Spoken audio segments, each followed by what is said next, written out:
할렐루야. 그동안에 평안하셨는지요? 오늘은 마음이 좀 편하지 않고 불안하고 염려되고 또 상처로 인해서 또 우울증도 있고 또 급격히 변하는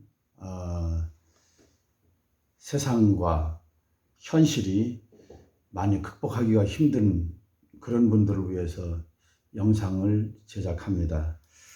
특히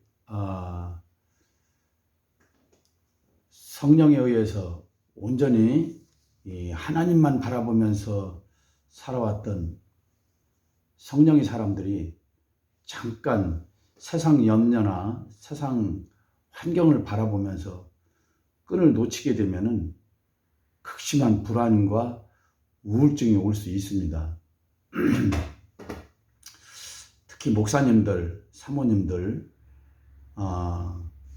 노후 대책 하나도 없이 아무런 대책도 없이 주님만 의지하고 주님만 바라보면서 목회를 했는데 급격히 변화되는 어떤 그 현실을 느끼면서 피부로 느끼면서 굉장히 불안해하고 우울증이 오고 막 이렇게 할 수 있거든요.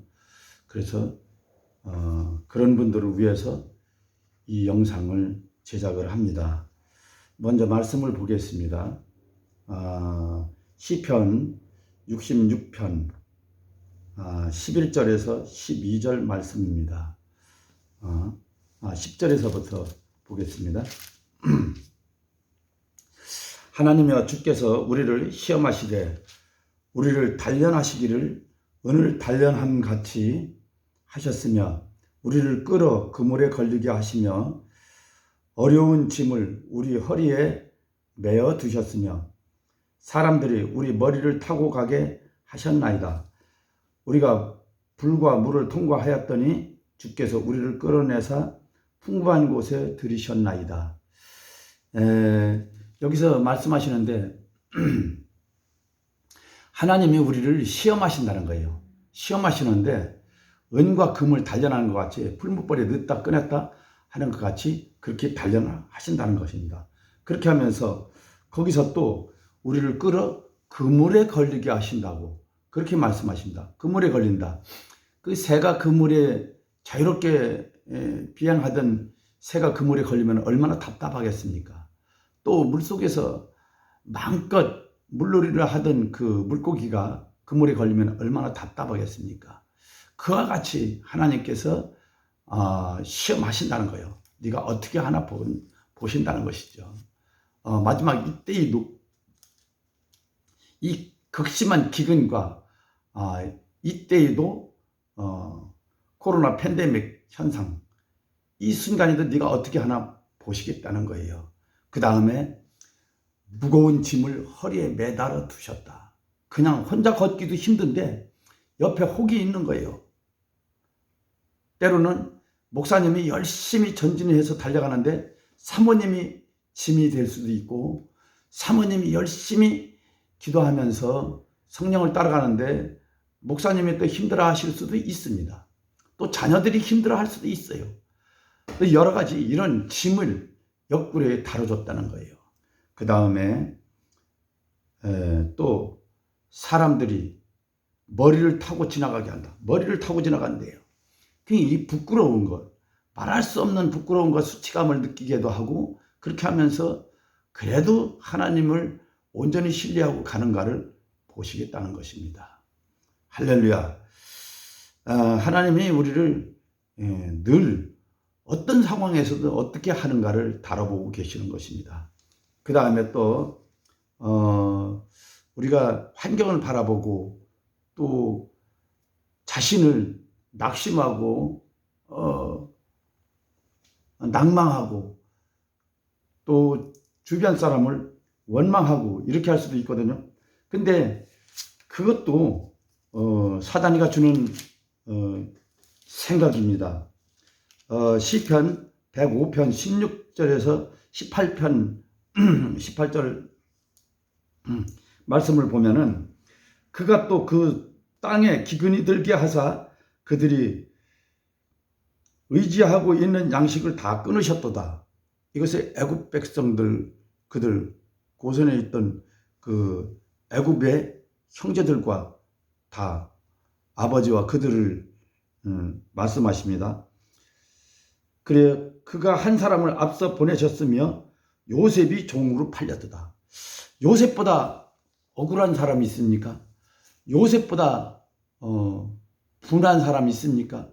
형제들한테 애굽에 팔려가고 보디발의 아내에게 억울하게 모함당해서 감방 생활을 10년 넘게 하고 그렇게 했는데, 이게 그렇게 하면서 여기서 그의 발은 착고에 착고가 차였다고 그러는데, 그 다음에 몸의 쇠사슬을 다뤘다고 이렇게 시편 105편에 말씀을 하고 계십니다. 근데 이 착고가 다리를 쫙 벌려놓고 그렇게 하고 이 착고를 채웠다고 그래요. 다리를 마음대로 이렇게 편안하게 이렇게 하지도 못하게. 그런 훈련을 우리가 그런 억울함과 그런 것들을 겪어봤습니까? 그런데 요셉은 조금도 원망하거나 불평하지 않습니다. 왜 그러냐? 그는 하나님과 늘 교통했기 때문에 하나님이 나를 이끌어가고 계시다는 걸 확신했기 때문에 그런 거예요. 그 다음에 신하들, 떡 맡은 관원장, 술 맡은 관원장을 만났는데 그들도 또 약속을 지키지 않지요. 그런데도 누구도 원망하지 않습니다. 이 요셉은 하나님과 늘 교통하고 하나님을 신뢰를 했던 거예요. 그렇기 때문에 원망하지 않고 총리 대신까지 했던 것을 볼 수 있습니다. 또 어떻습니까? 그 다음에는 이 다윗을 한번 생각해 보겠습니다. 다윗이 장인어른인데 장인어른 사울이 얼마나 힘들게 합니까? 그렇게 하면서 계속 3,000명씩 군대를 거느리고 추격하고 찾아다니면서 잡아서 죽이려고 계속 도망다니는데, 하나님이 기름을 붓고 나서도 이는 그런 훈련을 통과를 합니다. 하나님은 왜 그러셨을까요? 그를 더 큰 그릇으로 넓혀가고 더 많은 것들을 더 수용할 수 있는 넓은 사람으로 마음을 넓히는 겁니다. 우리 마음은 그냥은 넓어지질 않아요. 많은 것들을 겪어보고 그래야지만이 통과하고 난 다음에 넉넉하고 그런 여유감이 생깁니다. 사무엘상 24장 1절에서 11절 말씀 보면은 사울이 군대를 거느리고 추격하다가 굴 속에서 뒤를 보고 있는데 어떻습니까?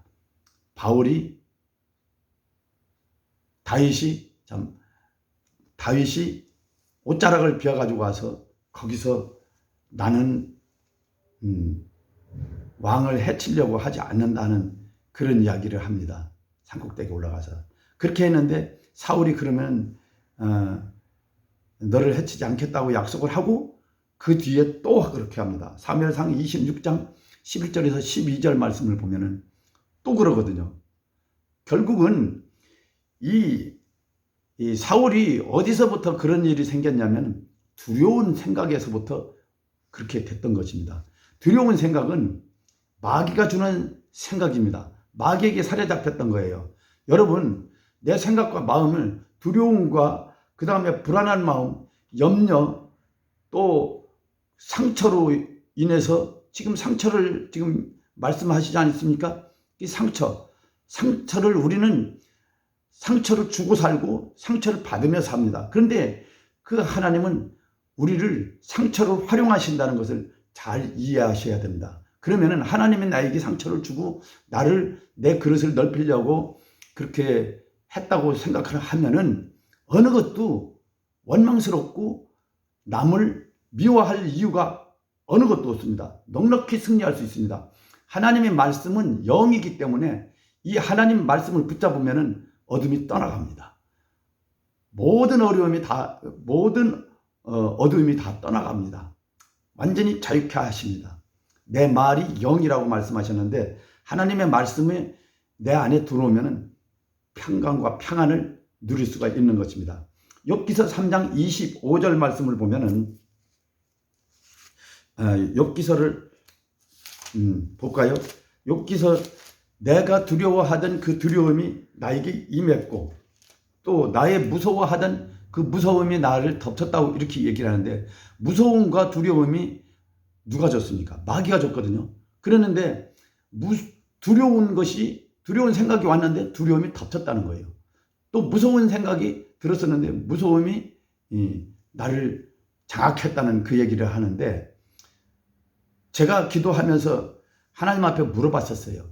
하나님, 환경이 두려워할 수밖에 없는 그런 환경일 적에는 두려워할 수 있는 것이 인간이지 않습니까? 그런데 왜 계시록 21장에서는 불못에 넣는다고 그렇게 말씀하셨습니까? 그렇게 물어봤을 때 하나님께서 응답을 주셨어요. 이 원어 성경에는 두려워하다, 이것이 메리나워는 뭐냐면은 깨지다, 파괴되다, 찢어지다 이런 말씀이 되는데, 깨지다, 파괴되다, 찢어지다, 이것은 내 심령이 깨졌다고도 볼 수 있고 내 심령이 파괴됐다고도 볼 수가 있는데, 여기서는 하나님의 약속인 말씀, 하나님의 말씀이 약속이, 이게 계약서나 마찬가지인데 하나님께서 인간에게 그 약속을 하고 약속을 반드시 지키시는데 이 약속이 파괴됐다는 거예요. 깨졌다는 거예요. 너는 나에게 부르짖어라, 내가 응답하겠고 어떤 것도 네가 기도하고 나를 신뢰할 적에 내가 그렇게 응답해 주겠다는 것입니다. 그런데 나를 신뢰하지 못하고 너는 내 스스로 마귀가 주는 생각으로 두려워하고 무서워하고 힘들어하고 또 남을 원망하고 또 우울증으로 힘들어하고 이랬다는 거예요. 그 하나님, 너는 버렸다. 나하고 너하고는 계약이 끝났다. 그 말씀입니다. 자, 사울이 그랬죠. 사울이 어떻게 했습니까?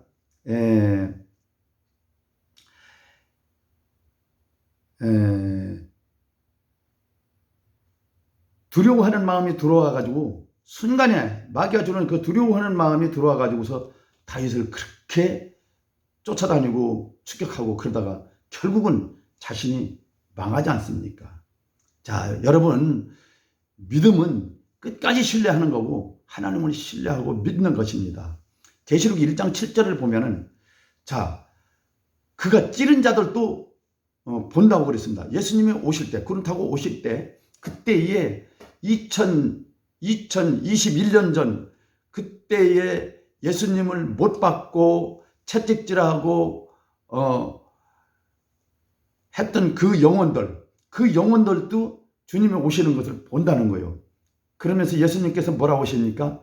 무덤에서 잠자던 자가 나의 음성을 들을 때가 있다고 그렇게 말씀하시지 않습니까? 제가 35년 전에 어느 기도하다가 집안에 한 분이 천국에 가셨는데 하나님이 어떤 모습을 보여줬냐면, 떼장 같은 것을 뒤집어 쓰고 이렇게 눈을 껌먹껌먹 하면서 이렇게 움직이고 있는 모습을 보여줬어요. 이상하다. 왜 지옥 가셨는가? 그렇게 생각을 했는데 지금 보니까요. 지금 시간이 지나고서 보니까 하나님이 그게 약속이, 사람이 육신이 죽은 것이 아니고 죽어서 무덤 속에서 그 영혼이 살고 있는 거예요. 영은 살고 있습니다. 그렇기 때문에 가인과 아벨이 이 동생을 쳐 죽였는데 그 피가, 내 아우의 피가 하나님께 호소한다고 그러지 않습니까? 피가 호소하잖아요. 근데 죽은 자 육신은 없어졌어요. 근데 그 피가 호소합니다. 피가 호소를 해요. 자, 데살로니가전서 4장 16절 17절 말씀을 보면은 무덤에서 잠자던 자가 먼저 일어난다고 그랬잖아요. 육신은 죽었지만 그들이 영혼은 살아있다는 거예요. 그 영혼이